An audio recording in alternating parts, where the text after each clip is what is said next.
Dando continuidade à apresentação, iremos agora falar sobre a pesquisa científica, com o seguinte tema: cerebelo e cognição.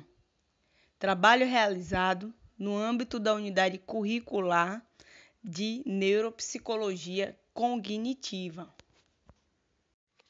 Na sua pesquisa científica, a autora Yolanda Loureiro busca dividir os tópicos, sendo um deles a anatomia do cerebelo. Nesse tópico, a autora busca fazer uma breve explicação sobre a parte anatômica, onde ela afirma na sua pesquisa, e diante dos estudos que eu já fiz, confirma também, entende? Que o cerebelo ele é constituído por uma estrutura medial, sabemos, onde tem o verme no meio e os dois hemisférios laterais. Vale ressaltar também que a parte mais anterior do verme está envolvida a coordenação motora grosseira, como também o tônus muscular. Enquanto a parte mais superior do verme, assim como hemisférios laterais, está mais envolvida na coordenação motora fina. Por quê? Porque é nessa região que vai ser produzido movimentos suaves e fluentes. Vale ressaltar também que os pendúculos cerebrais, eles são feixes nervosos, que têm a função de se comunicar com as regiões do sistema nervoso central, ou seja, os pendúculos cerebrais, ele tem a função de fazer a comunicação entre o cerebelo e o sistema nervoso central. Já o córtex cerebelar, a autora aqui, faz uma breve explicação sobre o mesmo, onde ele, é composto de camadas muito marcadas por circunvoluções e substâncias cinzentas, e é ele que delimita, centralmente a substância branca, a qual contém os tratos aferentes e eferentes. E vale ressaltar também, sobre os núcleos cerebelares, que na verdade são quatro pares de núcleo que o cerebelo contém. E aonde esses núcleos ficam? Fica no centro das substâncias brancas, justamente estando ali, disposto de lateral para medial. E vale ressaltar o nome desses 4 núcleos. O primeiro dele, que é o maiorzinho, é o denteado. Tem um núcleo emboliforme, tem um núcleo globoso e tem um núcleo do fartígio. Vamos falar aqui um pouco também sobre as fissuras transversas, a qual se divide em primária e posterolateral. E ela é muito importante, por quê? Porque ela que vai fazer as demarcações, dividindo em quê? Nos 3 lobos, que seria o lobo anterior, o lobo posterior e o lobo foconodular. E essas demarcações são muito bem visíveis em cortes sagitais medianos.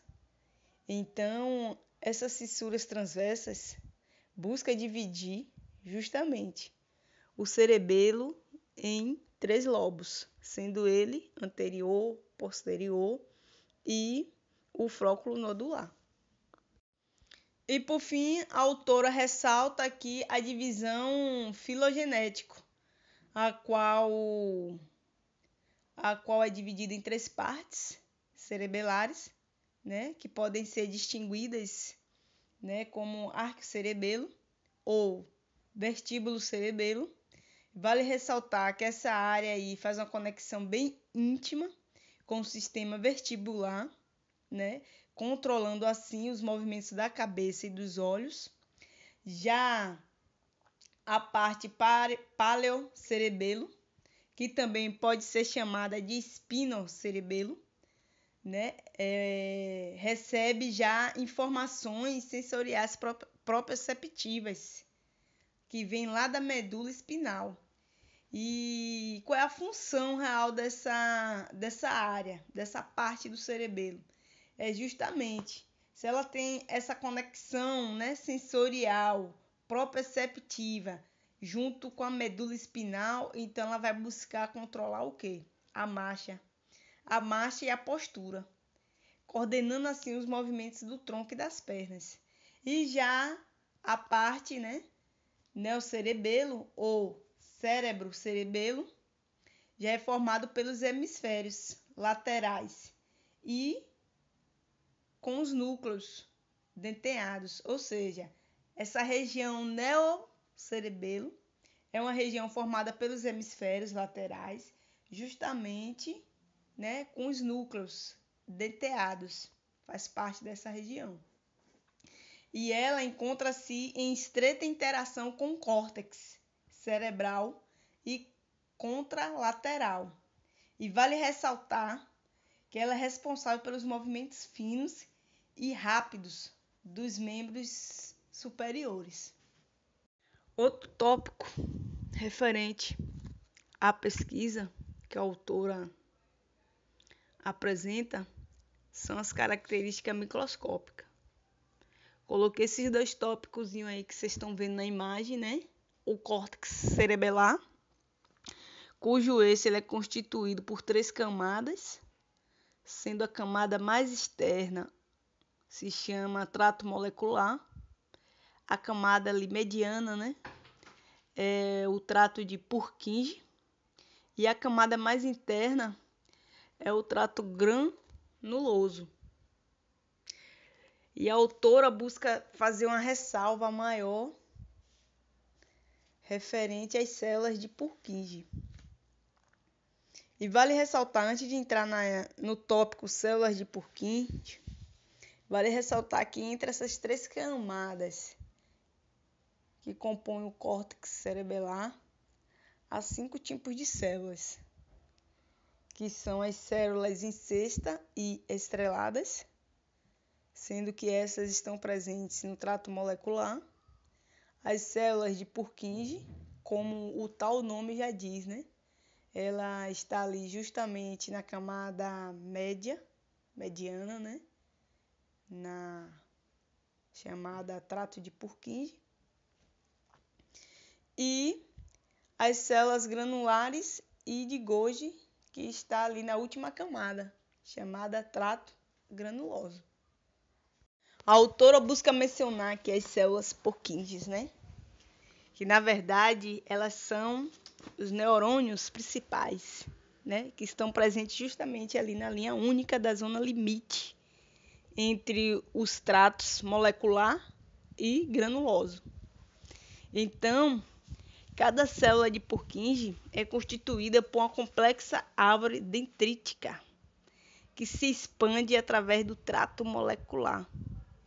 E esta árvore ela é composta por uma sequência de ramos primários, secundários e terciários, possuindo ramos dendríticos menores, cobertos de espinhas dendríticas ou gêmulas.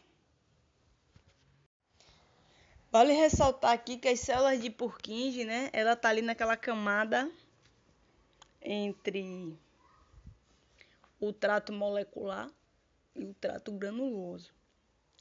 E são elementos, né, mais importantes do cerebelo, essas células de Purkinje.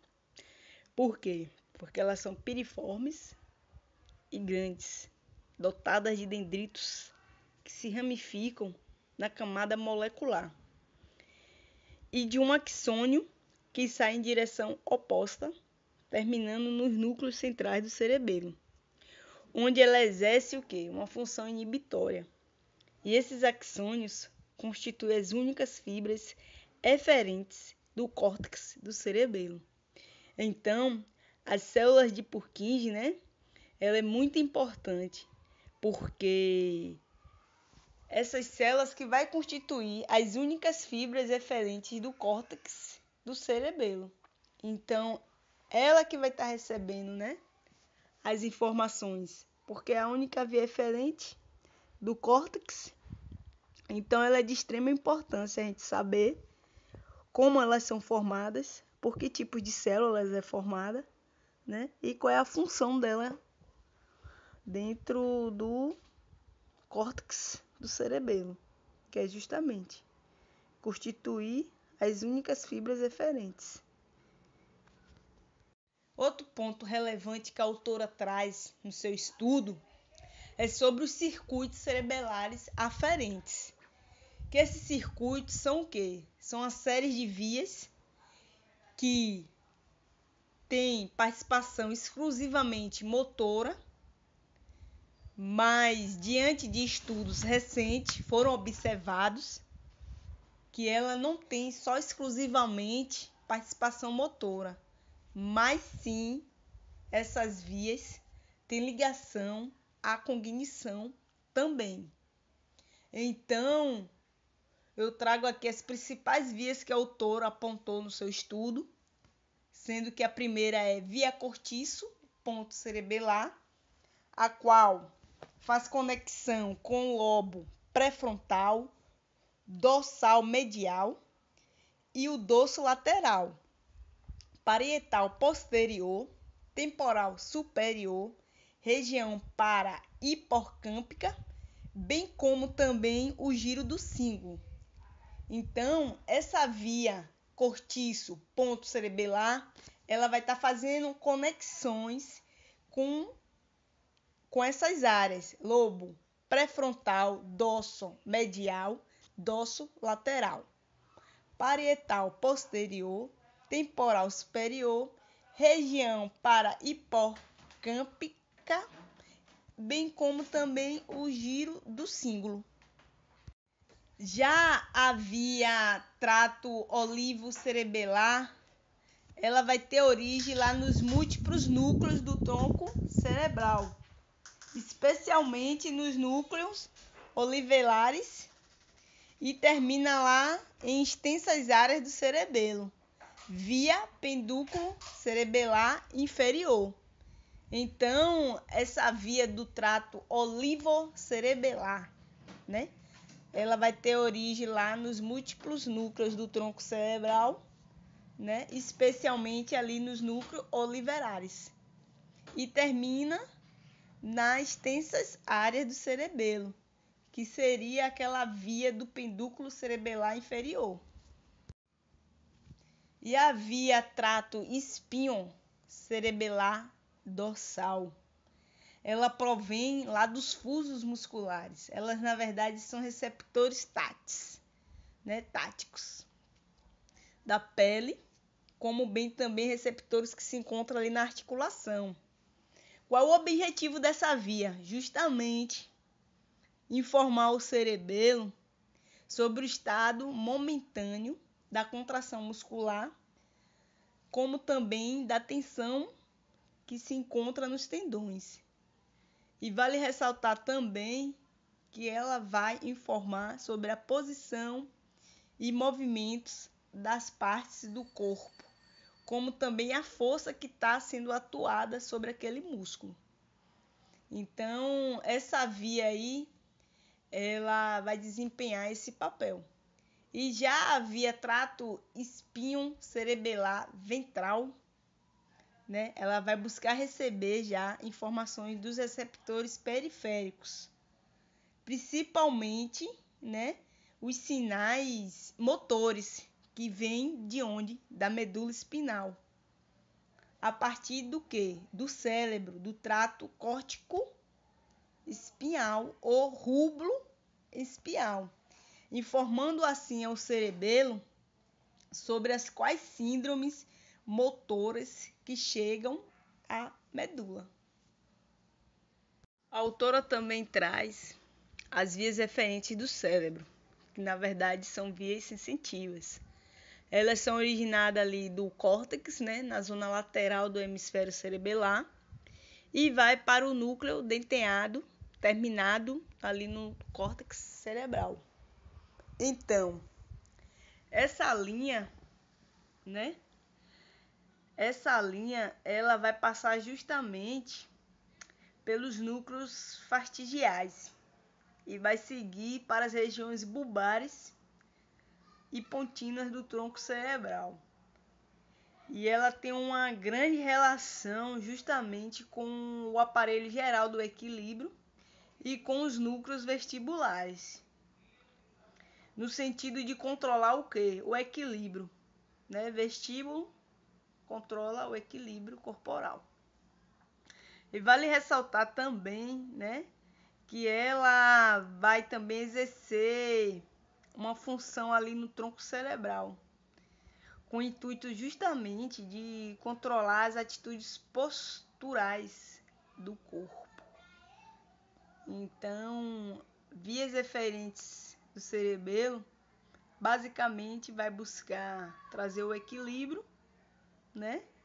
E como também controlar as atitudes posturais. Referente a esse ponto aí que a autora destaca em sua pesquisa, né? Essas vias que se originam nas estruturas da linha média do cerebelo, que é aquela região chamada de verme, né? Ela vai estar passando justamente pelos núcleos fastigiais e vão seguir para as regiões bulbares e pontinhas do tronco, né, cerebral. Então é uma região que vai buscar, né, transferir os sinais para o tronco encefálico e para os núcleos vestibulares. E já as vias originadas na zona intermediária do hemisfério cerebral, ela vai estar passando justamente pelos núcleos interpostos e seguindo para os núcleos ventrolateral e ventroanterior do tálamo, seguindo posteriormente para o córtex cerebral, pois é uma via que vai estar conduzindo importantes informações para o tálamo, né, como eu disse aí, e do qual são enviados dados para o córtex motor. E vale ressaltar também que essa via ela vai estar transmitindo sinais que vai permitir ajuste de correção e reajustes de qualquer movimento planejado. Um ponto muito importante que eu destaquei, né, referente a essa pesquisa da autora Yolanda Loureiro, é que a hipótese que deriva o modelo anatômico é que a disrupção, a interrupção, ou seja, melhor explicando, do circuito neuronal que liga o cerebelo às áreas associativas e paralímbicas impede a modelação cerebelosa das funções cognitivas relacionadas. Ou seja, ela na verdade vai provocar uma alteração nos subsistemas, produzindo déficits comportamentais observáveis. Então, o que o autor traz com essa hipótese, né, que está nesse artigo, nessa pesquisa dessa autora, é que uma interrupção, né, nesse circuito que foi apresentado na temática anterior,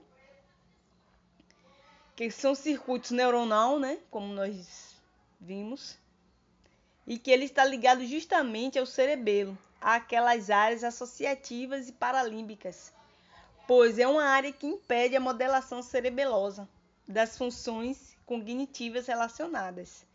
Então, quando há uma interrupção desse circuito para essa área, o que pode estar provocando, né? O autor levanta essa hipótese. Uma alteração em subsistemas produzindo o quê? O déficit comportamental observáveis.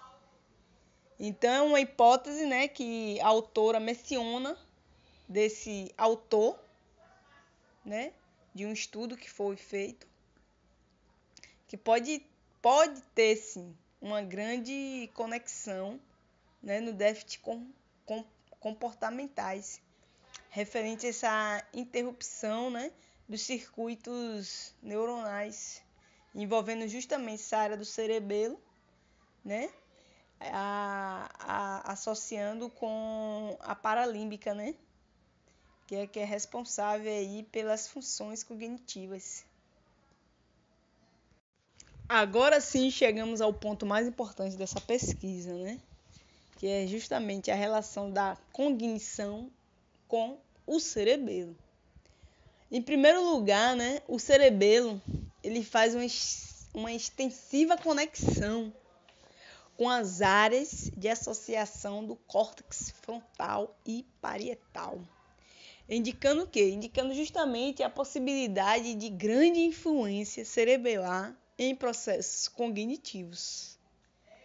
Em segundo lugar, podemos citar aqui várias pesquisas que eu vou estar mencionando mais à frente, que consta nesse estudo de Yolanda, né, apontando justamente os déficits cognitivos, os quais são mais extensos que os de controle motor em doentes com patologia cerebelar, apontando que uma forte influência do cerebelo na cognição, mais do que no controle motor, como antigos, né, estudos mais antigos, melhor dizendo, apontava-se o contrário.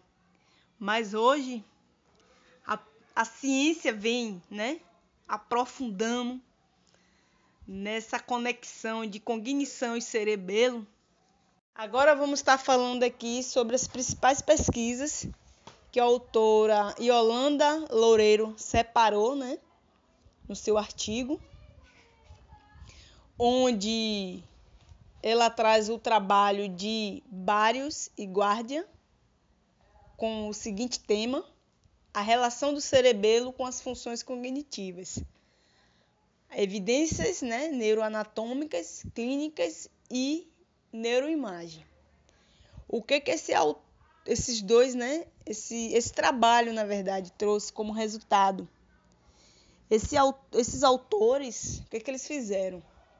Eles separaram dois grupos, sendo que o primeiro grupo, né, são de sujeitos, vale ressaltar que esse grupo são sujeitos saudáveis, sendo que um grupo vai estar realizando uma tarefa que implicava a resolução de problemas.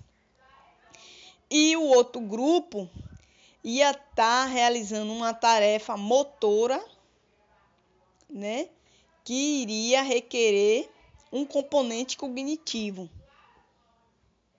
Já o primeiro só ia realizar uma única tarefa, né, uma única atividade motora. E o outro já ia requerer, né, uma tarefa motora, como também um componente cognitivo. O que eles observaram perante esses dois grupos, né?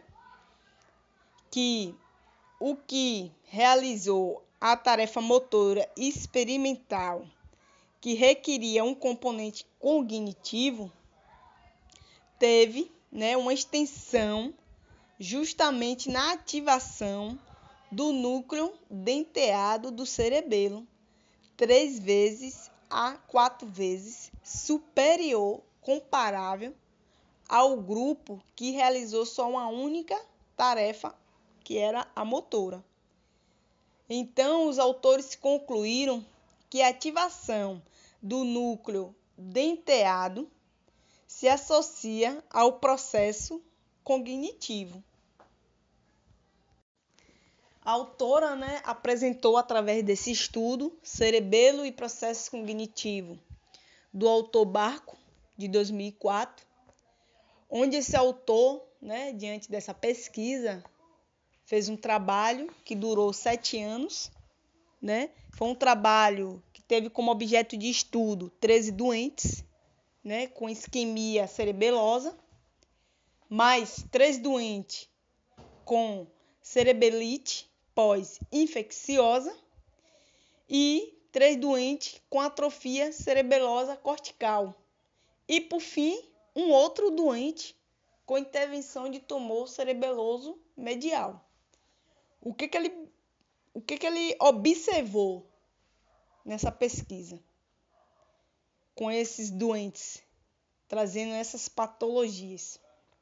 Que houve, né, alterações mais generalizadas na parte cognitiva comportamental, onde foram identificadas, né, funções executivas, como o planejamento, a flexibilidade, fluidez verbal, raciocínio abstrato e memória de trabalho.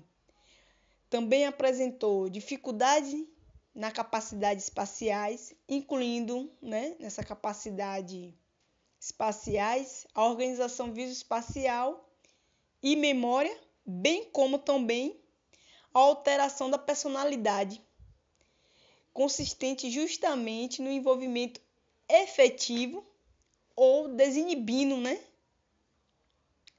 esse envolvimento efetivo. E como também um comportamento inapropriado, né? Também foi apontado, né, entre esses doentes, né, déficit linguístico, né, disprosodia. Houve também uma interrupção na modulação do cerebelo, o qual exerce sobre os circuitos neuronais, que conecta o quê? O córtex pré-frontal, parietal posterior, o temporal superior e o límbico, produzindo uma dismetria do pensamento, que vai resultar no quê? Vai resultar justamente na síndrome cerebelosa cognitiva afetiva. Então, concluindo o estudo desse autor, que foi trazido pela essa autora, né, perante esse artigo que eu fiz a pesquisa, é que esses doentes, eles apresentaram, né, diante de sua patologia, né, essa síndrome cerebelosa que está envolvida diretamente justamente com o processo cognitivo e afetivo. O próximo estudo que a autora trouxe é o papel do cerebelo nas funções cognitivas e comportamentais, sendo que o autor principal é o Bugalho. O ano de sua pesquisa foi em 2016. Esse autor buscou mostrar, né, a importância do cerebelo para o neurodesenvolvimento, onde ele traz o autismo, a perturbação da hiperatividade com déficit de atenção, que é PHDA, e a esquizofrenia. Falando sobre o autismo, o que esse autor apresentou, né? Ele apresentou aqui que recentes estudos de investigação, né, põem a descoberto diversas regiões cerebrais como estando envolvidas na origem do autismo, das quais fazem parte o sistema límbico, amígdala, a área pré-frontais e cerebelo. Então, o autismo, por ser uma doença neuropsiquiátrica da infância, né, caracterizada por atraso ou total ausência do desenvolvimento da comunicação verbal e dificuldades graves e mantidas na interação social, né, que o cerebelo também faz parte, né, no desenvolvimento dessa doença, como também a perturbação, né, de hiperatividade com déficit de atenção, que na verdade é uma síndrome também neuropsiquiátrica, que também tem início lá na infância, e ela manifesta assim através do quê? Através justamente do déficit de atenção, impulsividade e hiperatividade. E vale ressaltar, né, que o autor buscou, né, explorar mais alguns estudos, né, imagiológicos, onde demonstraram que essas crianças, né, que têm essa síndrome, têm menos volume cerebelar, principalmente nos segmentos póstero-inferiores dos hemisférios e do verme. Então, ele encontrou uma correlação, né, significativa entre o volume cerebeloso e o desempenho em provas de atenção. Já na esquizofrenia, o estudo, né, mostrou, né, diante do ponto de vista cognitivo, as alterações nas funções executivas, principalmente na memória e na atenção e na linguagem. E ele ressalta também o quê? Que apesar de o cerebelo ter sido pouco explorado relativamente a essa doença, a esquizofrenia, né? Existem alguns estudos consistentes também quanto ao menor volume do verme, atrofia cerebelosa e atenuação do normal assimetria hemisférica. Então, o que o autor traz para nós também? Que vários estudos imagiológicos funcionais demonstraram hipoatividade fronto-tálamo cerebelosa nestes doentes. E estão presentes sinais neurológicos discretos, tipo ligeira ataxia da marcha, dificuldade na coordenação fina dos membros e sintomas psicóticos, né? Sintomas psicóticos, né? Ideação delirante, pessoas que deliram, né? Apresentam sintomas psicóticos, tal como acontece em indivíduos com lesões cerebelosas medianas. Então, o autor, né, buscou no seu estudo uma correlação dessas três doenças, né, justamente ligada ao cerebelo e ao seu neuro, né, o cerebelo no neurodesenvolvimento. E foi observado o quê? Foi observado que em certa estrutura do cerebelo tem uma alteração nelas perante a cada síndrome dessa apresentada. O próximo trabalho que a autora traz, né, nesse artigo, e o último, é sobre os estudos, né, envolvendo o cerebelo, a parte neurocognitiva, né, aonde ela traz os estudos neuroanatômicos, né, o qual mostraram uma forte conectividade fronte à cerebelar, consistindo assim no fechamento do cordão frontocerebelar, no qual a parte dorso lateral do córtex pré-frontal está conectada com o cerebelo através dos núcleos,